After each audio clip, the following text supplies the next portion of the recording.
Welcome to the channel. It's Almighty Dan. I'm back, man. And this is my level up game. Finally finna hit All-Star 3. Now, I know we got veteran ones on the game, veteran 2 on the game. But anybody that play NBA 2K know that leveling up and getting to these new levels takes a lot of game and a lot of time played. So, it's very, very important that when you get a level up game, you make sure you don't win it. It's like an unwritten rule in the game. You don't want to lose a game where you leveling up. Out of all the time you spent playing, grinding, leveling up, this is almost like a championship game, especially as you get to those higher rep levels.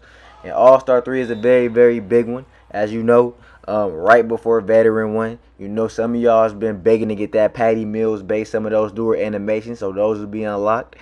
And you get better prizes at the wheel. So let's get into the game and watch some high IQ basketball being played, man. As y'all know, we got a AI power forward. So I know if y'all go in the rec and y'all get an AI sometimes. A lot of the time the AI can be kind of iffy. You know, sometimes they don't stand in the right spots.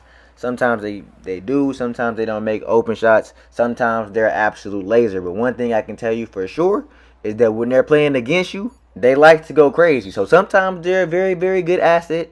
And sometimes they hurt the team a lot. But, you know, it's up to us to put him in the position to try to win the game and go crazy. And as you can see there, I got the ball in my hands. I'm wide open. I pull a three. You leave me open, it's going to be a green right there. You know what I'm saying? Especially there. Especially let that Claymore badge load up and you wait. If you got an open man that's just sitting there open and you know they got Claymore, good idea to hit them with the pass because a lot of times they're going to hit the ball. And that's a trick for the AI as well. If the AI is wide open, their Claymore badge is loading up, so a lot of the time, if they've been sitting there for a while wide open, they will hit the shot. Now, a problem I will say is for the center AIs, sometimes you're playing with a center AI, they have terrible jump shots and they shoot the ball very, very slow, so they give people a chance to come over there and contest them. That's just some free game from y'all right there if you didn't already know that when you playing in the rec. You know what I'm saying? That could be kind of problematic.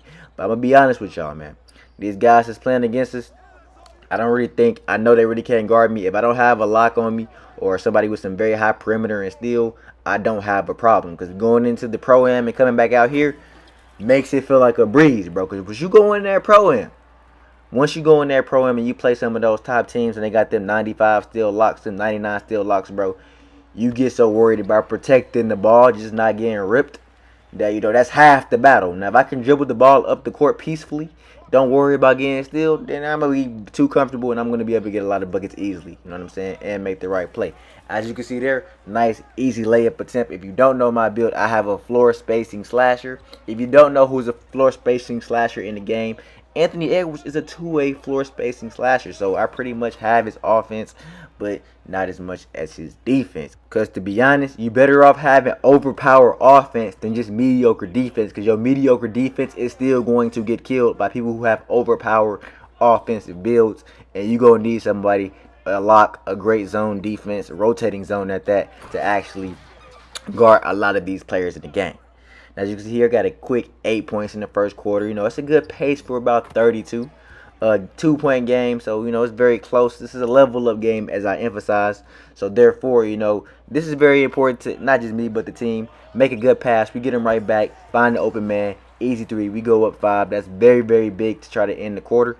It's still early in the game, but I'm feeling good about our chances. You know, you can kind of tell when you load up and you kind of see what kind of builds players got and how their team come together.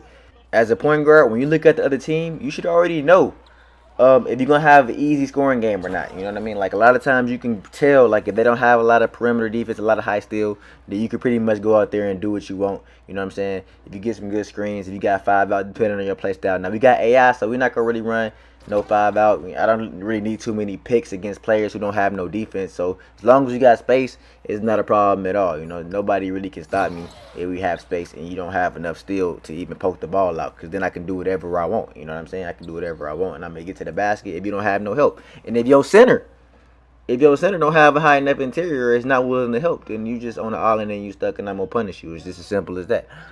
You know, I like to play smart, simple, efficient basketball, and if you're not helping, it's an easy bucket. Like I just said, at 12 points, we 100% from the field from the three-pointer. You know, almost got as many points as their team. But, you know, defense is just as important. It's very, very important to play defense. It's the most important thing on this game, I think, so far. Now, that was a very, very good crab move. But you got to get back. Because one thing about me, I'm always looking up the court. And if you don't have no steal, I'm looking to make the right play. I'm looking to make the right pass, and we're going to get that back, no problem. You know what I'm saying? I'm sitting there. I'm open. I know y'all see me. I know y'all see me. I know y'all see me, but it's okay, man, because we hit them back with that. We get to the basket. They not down there. It's a bucket. So we off to a good start, cooking up already. Very, very efficient. That's how I like to play. I like to have high efficiency, a lot of points on not as many shots. But if I do need to take more shots, I will. But I like to take what the defense gives me. I don't like to force much on the game. I don't like to try to go in there and just dunk on everybody every single possession if I feel like it's not there. But if I feel like they don't have the attributes to stop me, then it's a bucket. And as you see there, good court vision, nice pass to the corner. Easy 3-pointer right there. So if you sleeping, you trying to watch me, watch what I'm doing, I'ma catch you. I'ma catch you sleeping. I'm steady lurking in them corners, looking in them corners, making sure that you're not sagging off, not trying to just watch me come up the court, dribble, and attack the paint or shoot a 3-pointer. You know what I'm saying? So I'm stay ready, so you ain't gotta get ready, because when you're not ready, I'ma dot you, and you gonna be the reason that your team just gave up a 3 in that corner over there. Now I will say that does happen to us, the best of us, from time to time. Sometimes you will get caught sleeping. Sometimes you will get caught in that little gap where you try to drop back and the point guard just dots the ball at the perfect time. But it can't happen in untimely moments and multiple times. You know what I'm saying? Like, don't do it in the fourth quarter when the game is close. Now right there, like I said, they playing that zone. We gonna hit that gap. Is very, very easy. You gonna have to respect it, bro. You can't just play up in the zone and not be on the man, because I'm gonna find you. And to be honest with you, once you go to that pro-am, bro, and you got them shooters with them 93s, and they space the floor out even more, which I've seen, it gets even, the spacing gets even crazier, bro, when they can stand almost out of bounds to the hash, and they got give you that much space, and you got to respect it. If you ain't got them locks that can steal that pass, bro, you in trouble. You in trouble, man, because that's too much space. That's too much space right there, you know what I'm saying, for these shooters. As you can see, we got a minute left. Second quarter, we up 11 points. This is a good, nice little lead. But, it's always good to put our foot on their throat. That's a good steal. It's a good steal, well timed. You know what I'm saying? He try to pull up. He got the badge. He don't get it. They gave us a chance. We go up. Capitalize off the miss. 13-point lead. 50 seconds left to go in the second quarter. We got a nice, comfortable lead. But as I was saying, 13-point lead, 15-point lead is not that big in this game, bro. That comeback kid badge and the 3-point barrage that teams just start going on after they start getting green machine active is absolutely ridiculous on this game. Of course, you're going to miss shots sometimes when they're not falling, but when teams get hot on here, they get hot. It's like everybody gets hot. It's like the algorithm is made for you to go on nasty, nasty runs, especially with the 3-point barrage. It's a very algorithmic part of the game. So even when you up 13, you can't let a team come back within like 5, because then you might be in trouble. You need to put your foot on their neck, on their throat, because it's very, very easy to come back on this game. 13 points ain't nothing when the power of the 3-pointer and the badges and that takeover, especially when they get takeover, bro. It's another ball game, bro. I don't understand on this game. This is probably the most powerful takeover we've had in any 2K.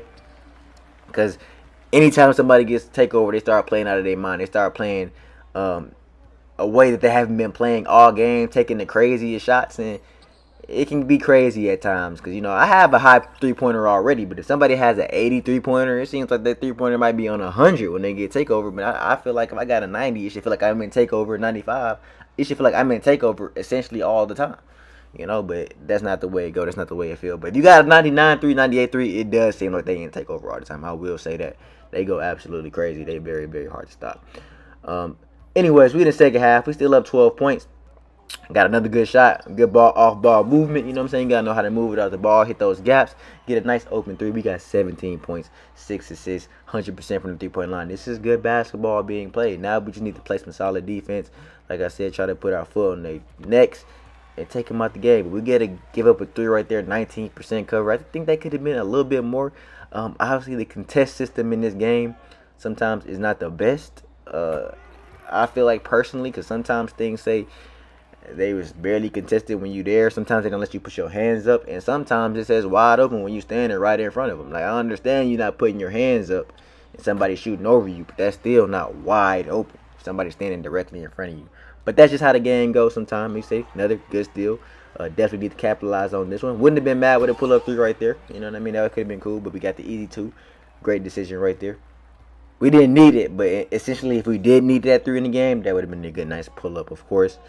But right now, it's more so about clock management. We got a 16-point lead. If you manage the clock right, you can trade baskets. They're not hitting threes. So, we just need to put our foot on their necks, go up by like 25, 30, and then, we start messing around. But they can't guard, so that's an easy 2-pointer right there. Straight to the basket, precision dunker. One of the best badges on this game. I'm trying to tell y'all, bro. If y'all don't know, if y'all ain't seen my build, go watch my build video, bro. Grinding this build up, spending no money on VC. Straight off the muscle. And I got one more build coming for y'all, bro. It's a center build, more like a Jokic type build. Gonna go super crazy. I want to have another play style as well, so I'm gonna work on that. Another crossover, unpluggable, and one basket. Now we go to the free throw line. You know what I'm saying? And we all know if you play this game that the free throws on this games are janky. Timing doesn't necessarily matter. It's based off all attributes. You don't really have control whether you miss it or make it. You can get a green. You can get 100% and not get a green. It's kind of crazy. I've seen it happen a lot of times. I've seen a lot of missed 90s, but a lot of made 40s. A lot of made 70s, but a lot of missed 90s, especially when I'm at the line. So I've seen a lot of crazy stuff. Got to stay in front of me. They want to stay up on me because I got that takeover badge. Because I told y'all that takeover on here's game is unworldly, bro. It makes the game like arcade-ish. It's like you playing a good game, like a video game, and it goes straight to arcade-ish as soon as they get that takeover in the rec and the pro-am. It's just, people just start playing like it's NBA Street. As soon as you get takeover, now they want to shoot deep threes. Now they want to hit more contested shots. Like, give them a boost, but like, don't make them like something that they not. Like, my goodness, 2K, come on, bro. Good crossover right there. Didn't expect it. Go to the basket, another bucket. Like, the paint defense is weak, so that's what we're gonna expose them at, bro. But at this point in the game, like at every point in the game, pretty much, you just don't need to give up threes, because once they start that barrage, like right there, now it's a 10-point game. Now you give up a turnover, a 3-pointer, then, you know what I'm saying, like you said, they right within 5. Now it's a super close game. Now, that happens, 2K, we tip the ball, they don't let us get the ball. They throw it back to my man who's in the corner sitting there for the 3, who didn't even try to get back on defense in case we got that. He just went straight to the corner. So they rewarded him for that, even though we played some good defense and they got a 3-pointer out of it. But it's all right. You know what I'm saying? Still. So it's a 7-point game. It's a close game. My level up game. Really don't want to lose this, bro. It take a lot of game, a lot of time to level up these rep levels as you get higher. But it's too late, my buddy. It's too late. If you're not down there, standing there, waiting there, you're going to get put in the basket. So, we go into the fourth quarter up. Got 27 points. It's a 9-point game. So as long as we trade baskets, no threes, clock management, we win. It's a very simple point in this game. And they gave him that. My center helped out on us, and they still gave him an excellent on the 13% cover. Like, what is 13% even covered? That's pretty much open. Like, if you're 13% covered, I don't even know what that means. 2K, help us out. And then we don't get a block right there. It was absolutely outrageous. For some reason, it's like a force field. And if you play the game, you'll know. When people shoot the ball, sometimes it's like a force field around them. But it's like a force field around the ball. Nobody in the paint. Center still late getting over. He's not understanding. He's not understanding that you need to be there a lot earlier. And when you do get there earlier and you try to cheat, I will dot the center in the corner to shoot a wide open 3. So, it's a very deadly position. We get the ball back. Transition take foul. It's a good foul. Hopefully we hit the free throw. They said the AI to the line. Of course they do. He nails it. 8-point game, 3 minutes and 30 seconds. We almost at the finish line. We just got to finish strong, and then I'll be celebrating, getting my new rep level up, getting my new rewards, which I honestly feel like could have been a bit better after I actually checked them out and looked at them, but hey, it's still something. Now, my center had came to set me a screen, but I didn't wait on it, so I went to the paint and attacked him, and their center just happened to be in the paint trying to follow my center because he was coming to set me a screen, so they did get a stop on that one. I should have been a little bit more patient with that. But it had plenty of time, but we wasted some time off the shot clock, so that's good as well. Now at this point of the game, like I said, we just need to score, waste some clock, and we're gonna get out of here with ease. Like, what I'm saying? It shouldn't be too much pressure. The whole game they haven't been playing very good defense, so we shouldn't have a problem scoring. We just need to make sure that we don't give up any threes, and we've been doing a pretty solid job of that.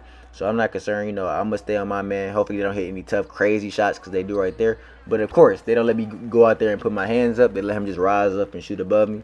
And that's part of the game. You know what I'm saying? Like that force field I be talking about sometimes. They add like a little force field. Like you can't break through or go up. But they still have no interior defense. So the paint is wide open. And at this point in the game, they can't give up no buckets. They need to get stops and threes, and you can't give up threes. It's what most important reason you can't give up threes at the end of a close game is because if you hit 2 of them, that's like an additional possession, especially if you're not getting any in return. So a 3 right here would have been detrimental, but they not playing no defense. Still, they fouling. The center just sitting in the paint right there. All I gotta do is find the open man, make the right play. The play gonna find itself, man. The defense is gonna beat themselves at this point, so you don't have to try too much. We just gotta find the right man. I had a shot. Paint defense still weak, so that's a good take as well. As long as we score and putting the ball in the basket and not letting them come back and making it a one possession game, we'll be all right. And that was a good move. But like I said, we'll give up 2s. I don't want them to score at all, but like as long as they're not getting 3s, then we can do the trade basket thing because we're going to run some clock. I'm going to pass the ball. They're going to send me to the line. The reach-in foul's trying to stop me. That's not going to get it done. But like I said, the only thing about the game is the free throws are funny. You don't really have much control of them. So you do need to have like at least an 80 free throw. I would definitely go 90. It doesn't cost much. 99. You need at least one person with 99 on the team, especially in close games that you can rely on, because the free throws on this game are just too inconsistent, man. They're very, very inconsistent with the timing, with the release. The badge to make the free throws at the end of the game is very, very good, but the higher it is, the better. The higher it is, the better. And that's an 8-point game, minute and 30 seconds left. 10-point game. So the game at this point is essentially done. It's essentially over. Point guard is out of here. The game is a wrap. One more bucket, it'll be a super dagger. You know how some people still feel like they can come back down 10 with 50 seconds left, but not against us. We still going to make the right play. We still going to get out of here. You know what I'm saying? We're going to swing that ball around. We're going to find them in the corner over there because they going to sag off of them like they've been doing all game. And then, bang, that's a three-pointer. And the game's over. That's a dagger. And now I can roll off into the sunset and get my new All-Star 3 rep level. After all these games, all these rec games and pro-am games I've played, I finally hit it. And it's honestly a grind, man. So shout out to anybody who's veteran 1, veteran 2, veteran 3. But we still got like 5 months, a whole spring, a whole summer of the game out. So hopefully I can get to veteran 1, possibly veteran 2 before the fall. Got player of the game for my level up game. So that's nice. And they're going to put me in that nice animation.